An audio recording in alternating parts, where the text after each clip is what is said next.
Chief general Qamar Javed Bajwa का ईरानी फौज के सरबराह से टेलीफोनिक राब्ता। आर्मी चीफ का पाक ईरान बॉर्डर पर सिक्योरिटी फोर्सेस पर हमले पर तहफ़्फ़ुज़ात का इजहार। पाक ईरान सरहद पर हमले में 6 सिक्योरिटी एहलकार शहीद हो गए थे। ISPR के मुताबिक दोनों फौजी सरबराहों का सिक्योरिटी इक़दामात बढ़ाने पर इत्तेफाक। Army chief general Qamar Javed Bajwa का कहना था पाकिस्तान अदम मदाखलत की पॉलिसी पर गामज़न है और बराबरी की बुनियाद पर खित्ते में अमन इस्तेहकाम के क़याम का ख्वाहा है।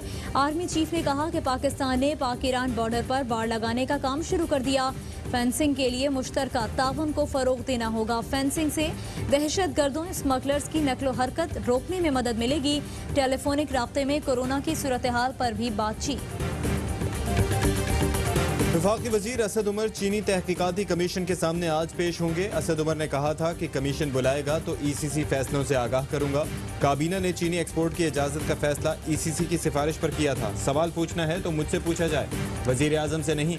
साबिक वजीर आजम शाहिद खाकान अब्बासी बोले कि चीनी एक्सपोर्ट का फैसला काबीना में हुआ, वजीर आजम सरबराह हैं, इसलिए वो चीनी एक्सपोर्ट के जिम्मेदार हैं। FIA उन्हें तलब करे। इमरान खान और असद उमर को बचाने के लिए तहकीकाती कमेटी बनाई गई थी।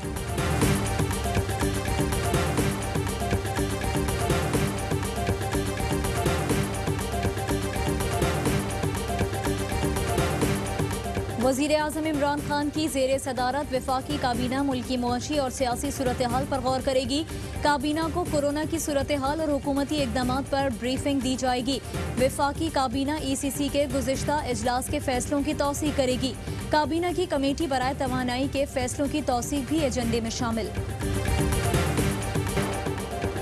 भाषा डैम से मुताल्लिक तमाम उमूर हल कर लिए गए हैं। वज़ीर आज़म को अहम इजलास में ब्रीफिंग। डैम की तामीर से 16,500 मुलाजमतें पैदा होंगी। 4,500 मेगावाट सस्ती बिजली पैदा होगी। वज़ीर आज़म की डैम की तामीराती सरगर्मियाँ शुरू करने की हिदायत। इमरान खान ने कहा कि काम के दौरान मकामी मवाद महारत के इस्तेमाल को तरजीह दी जाए। इजलास में वफाकी वज़रा और मुआविन खुसूसी बराए इत्तलात आसिम सलीम बाजवा की शिरकत।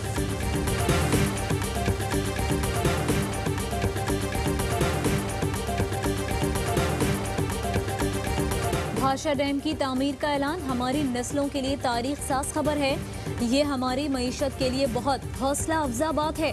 मुआविन खुसूसी बराए इत्तलात आसिम सलीम बाजवा का ट्वीट।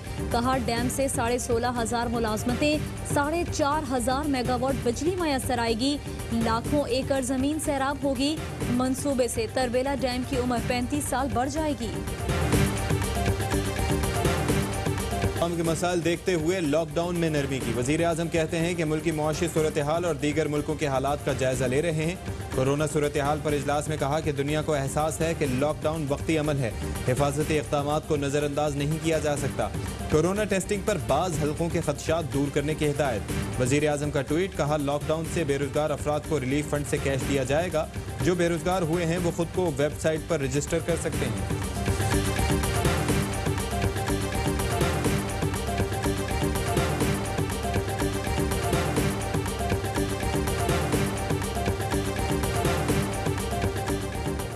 वज़ीर आज़म साहब जो इस मुल्क का वज़ीर सेहत भी है, सेशन में मौजूद नहीं है। He doesn't think it is part of his job. और आज बेहतर होता अगर वज़ीर आज़म साहब खुद हाउस में मौजूद होता। ये सियासत का वक्त नहीं, कौमी यकजहती की ज़रूरत है। बिलावल भुट्टो कहते हैं वज़ीर आज़म पाकिस्तान के वज़ीर आज़म बनने को तैयार नहीं, वो सिर्फ PTI के वज़ीर आज़म बने हुए हैं। अफसोस सिंध से ताल्लुक़ रखने वाले अवाम की किरदार कुशी की गई, गालम गलोच की गई। कहा गया सिंध के अवाम की जहालत की वजह से कोरोना लग गया। मुराद सईद का बिलावल भुट्टो को जवाब। कहा लॉकडाउन लाहौर पेशावर में कामयाब, सिंध में नाकाम रहा। सिंध हुकूमत ने कहा लाखों राशन बैग्स दिए लेकिन वो किसको मिले आज तक नहीं पता। आपसे सवाल किया सेहत का बजट कहाँ खर्च किया तो चैनल के खिलाफ पूरे सिंध में वॉल चौकिंग कर दी गई।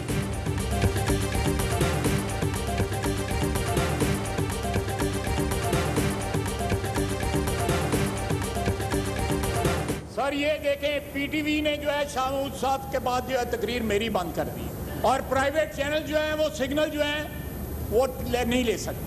जी ख्वाजा आसिफ साहब PTV पार्लियामेंट पे तमाम कार्रवाई दिखाई जा रही है। मैं भी स्टाफ की तरफ से पूरा अदब के साथ जो है एहतराम के साथ कह रहा हूँ कि आपको इन्फॉर्मेशन सही नहीं जा रही। ख्वाजा आसिफ की गलत बयानी पकड़ी गए, बोले पीटीवी मेरी तकरीर नहीं दिखा रहा, पीटीवी कोरोना पर तोता मैना की कहानी सुनाने के लिए चलाया जा रहा है। डिप्टी स्पीकर ने गलत फहमी दूर कर दी, बताया ख्वाजा साहब मैंने चेक कराया है, आपकी तकरीर बराह रास्त नशर हो रही है। शहबाज गिल के ट्वीट पर जवाब, बोले ख्वाजा आसिफ ने हठधर्मी से झूठ बोला, नून लीग के दौर में अपोजिशन की तकरीर टीवी पर दिखाने की कोई मिसाल नहीं।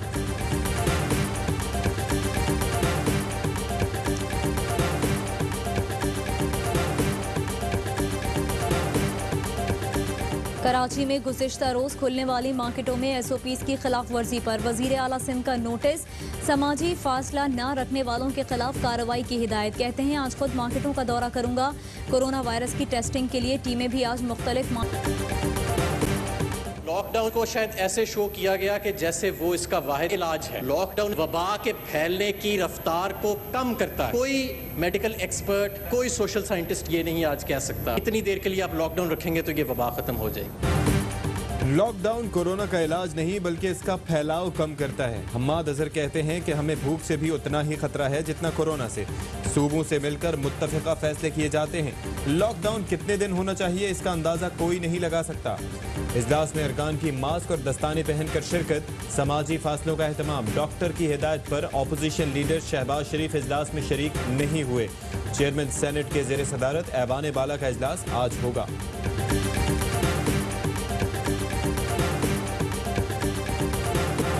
कातिल कोरोना वायरस, पाकिस्तान में 24 घंटों के दौरान 39 जानें निकल गया। जाँ बहक होने वालों की तादाद 706 हो गई। मुल्क भर में कोरोना से मुतासिर 22,820 मरीज ज़ेरे इलाज से जायद हो गए। साबिक वज़ीर आला कायम अली शाह की बेटी डॉक्टर नुसरत कोरोना से मुतासिर, बहन नफीसा शाह ने तस्दीक कर दी।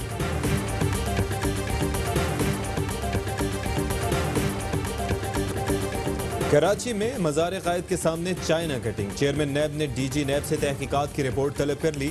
मकतूल न्यूज़ एंकर मुरीद अब्बास समेत दीगर के टायरों के जाली कारोबार फ्रॉड की रिपोर्ट भी तलब।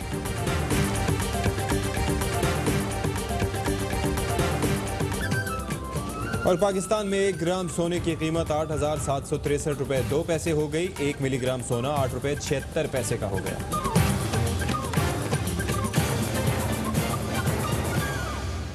अस्सलामुअलैकुम। हेडलाइंस आपने जानी, इसी के साथ खबरों से फिलहाल इतना ही। देखते रहिए AR न्यूज़।